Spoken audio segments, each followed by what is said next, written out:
बार की बात है।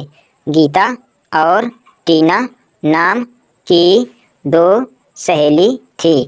गीता के पिता एक स्कूल में टीचर थे, जबकि टीना के पिता एक बिजनेसमैन थे।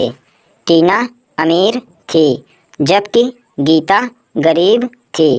टीना थोड़ी लापरवाह किस्म की लड़की थी, जबकि गीता एक समझदार और अपने काम को सही से करने वाली लड़की थी।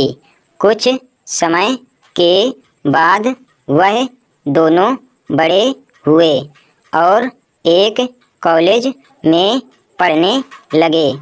टीना को अपने ही कॉलेज में पढ़ने वाले एक अमीर घर के लड़के से प्यार हो गया और उन्होंने कॉलेज के बाद शादी कर ली। गीता की शादी कॉलेज के बाद मिडिल क्लास के एक सरकारी क्लर्क से हुई। शादी के कुछ सालों के बाद जब गीता रास्ते में सब्जी लेने जा रही थी, तभी उसके पास एक लग्जरी कार आकर खड़ी हुई। उस कार में से टीना उतरी। दोनों ने एक दूसरे का हालचाल पूछा। गीता ने टीना को अपने घर पर आमंत्रित किया। इसके बाद टीना गीता के घर पर गई। टीना ने गीता के घर और उसकी मोहल्ले के बारे में कुछ कुछ कहना शुरू कर दिया। टीना ने गीता को कहा कि तुम इतने छोटे घर में कैसे रहती हो और तुम्हारे साथ तो तुम्हारे सास ससुर भी रहते हैं। तुम कैसे मैनेज कर पाती हो? लेकिन गीता ने टीना की बात का बुरा नहीं माना और बड़ी ही समझदारी से उसका जवाब दिया।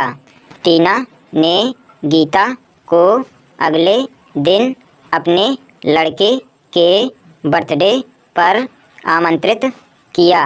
गीता अपने पति और अपने लड़के के साथ टीना के घर पर पहुंची। टीना एक अच्छी सोसाइटी में एक बिल्डिंग में एक फ्लैट में रहती थी। टीना ने गीता के सामने अपनी बिल्डिंग और फ्लैट की तारीफ करनी शुरू कर दी।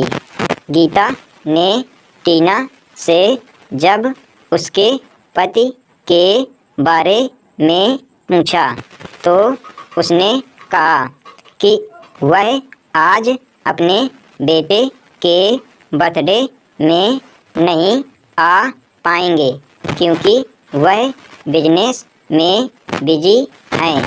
थोड़ी देर के बाद उन्होंने बेटे का बर्थडे सेलिब्रेट किया। इसके बाद गीता अपने पति और बच्चे के साथ अपने घर पर वापस लौट आए। कुछ दिनों के बाद शहर में एक बड़ा भूकंप आया, जिसके कारण टीना जिस बिल्डिंग में रहती थी वह भी धराशायी हो गई। जब गीता को इस बारे में खबर लगी तो उसने टीना को फ़ोन किया।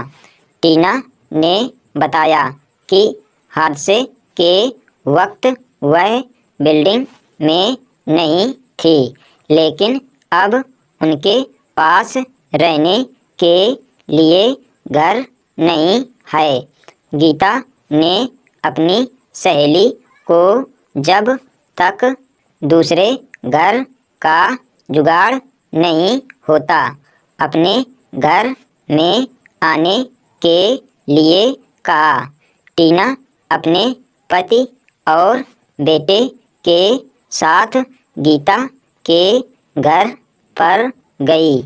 गीता ने टीना को दूसरे घर के जुगाड़ होने तक अपने घर में बड़े प्यार के साथ रखा। टीना को गीता के प्यारे बर्ताव और उनके परिवार के आपस में मिलजुल कर रहने के रवैये को देखकर बहुत अच्छा लगा। टीना को अपने पहले के गीता को नीचे दिखाने की हरकत पर पछतावा हुआ। अब उसे पता चल चुका था कि सादगी भरा जीवन अपने पूरे परिवार के साथ मिलजुल कर रहने में ही सच्चा सुख है।